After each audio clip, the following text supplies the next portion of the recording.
Good evening, and welcome back to the Fox Files, and thank you for being with me and supporting me. Tonight, once again, we will revisit Mother Shipton. This time, we take a look at her cosmic predictions, where she talks about cosmic events taking place and causing great earth changes.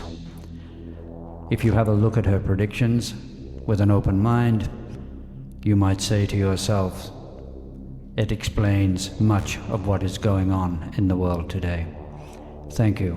Enjoy the AI images and Mother Shipton's predictions. Thank you. Ursula South Isle 1488 to 1561, better known as Mother Shipton, was an English soothsayer and prophetess. The first publication of her prophecies, which did not appear until 1641, 80 years after her death, contained a number of mainly regional predictions. Did she speak about the end of the world as we know it? It all goes to personal interpretation. But these writings do exist and have for over 400 years. Her predictions do make mention of many great earth changes due to cosmic events, such as a comet or a heavenly body, or both, coming close to Earth. Could she be talking about the same events as Plato and the early prophet Enoch? Her verses, to do with these happenings, also state a certain number of the global elite prepare food and refuge for themselves. But lack of fresh water brings them out. We listen to her with an open mind. Remembering the future becomes the present, then the past. It is the past which defines the present. It is the present which defines the future. A fiery dragon will cross the sky. 6 times before this earth shall die, mankind will tremble and frightened be, for the 6th heralds in this prophecy. These states will lock in fiercest strife, and seek to take each other's life, when north shall thus divide the south, and eagle build in lion's mouth. Then tax and blood and cruel war shall come to every humble door. For those who live the century through, in fear and trembling this shall do. Flee to the mountains and the dens, to bog and forest and wild fens. For storms will rage and oceans roar, when Gabriel stands on sea and shore, and as he blows his wondrous horn, old worlds die and new be born. For 7 days and 7 nights, man will watch this awesome sight. The tides will rise beyond their ken, to bite away the shores, and then the mountains will begin to roar, and earthquakes split the plain to shore.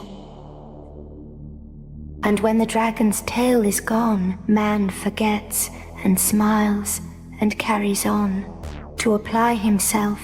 Too late, for mankind has earned deserved fate. His masked smile, his false grandeur, will serve the gods their anger stir, and they will send the dragon back. To light the sky his tail will crack upon the earth and rend the earth, and man shall flee king, lord, and serf. Now they think they are out of the woods, and this thing comes back. So it must be in the short end of its orbit, I would say, is my guess. And flooding waters, rushing in, will flood the lands with such a din, that mankind cowers in muddy fen, and snarls about his fellow men.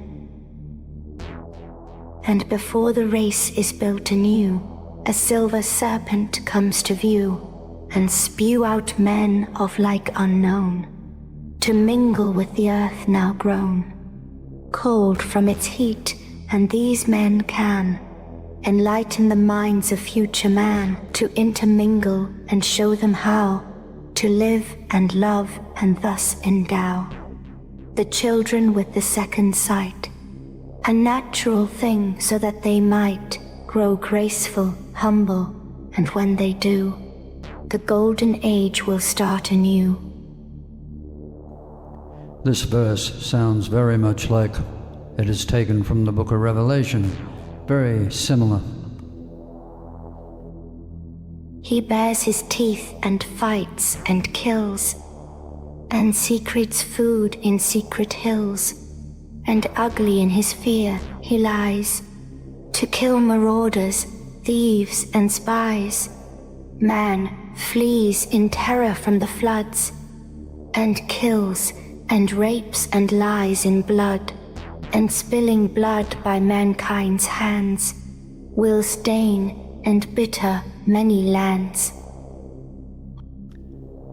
Now, Mother Shipton is talking here about them secreting food under mountains, building themselves refuges, if you like. To do this, they must have esoteric knowledge, and this verse is very similar to a chapter in Revelation that is talking about them hiding in their dens under the mountains. She says later, they are brought out. There's not many of them left, and they are brought out in search of fresh water. But they must have esoteric knowledge to do this, and keep a lid on it. But slowly they are routed out, to seek diminishing water spout, and men will die of thirst before the oceans rise to mount the shore, and lands will crack and rend anew. You think it strange, it will come true. But not on land already there, but on ocean beds, stark, dry and bare. Not every soul on earth will die, as the dragon's tail goes sweeping by. Not every land on earth will sink, but these will wallow in stench and stink, of rotting bodies of beast and man, of vegetation crisped on land. But the land that rises from the sea will be dry and clean and soft and free of mankind's dirt, and therefore be the source of man's new dynasty, and those that live will ever fear the dragon's tail for many year. But time erases memory. You think it strange, but it will be. The dragon's tail is but a sign for mankind's fall and man's decline, and before this prophecy is done, I shall be burned at the stake at one, my body singed and my soul set free. You think I utter blasphemy? You're wrong. These things have come to me. This prophecy will come to be. I know I go. I know I'm free. I know that this will come to be. Secret this, for this will be found by later dynasty. Well, Mother Shipton was saying, let's put it away for future generations, the information. I hope you have enjoyed listening to Mother Shipton's predictions tonight. You can take them whichever way you like.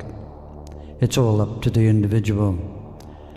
But I certainly have a good look at them and then a look around at what is taking place. So, thank you for being with me tonight. And if you got something out of this, please share it. Thank you. Good luck.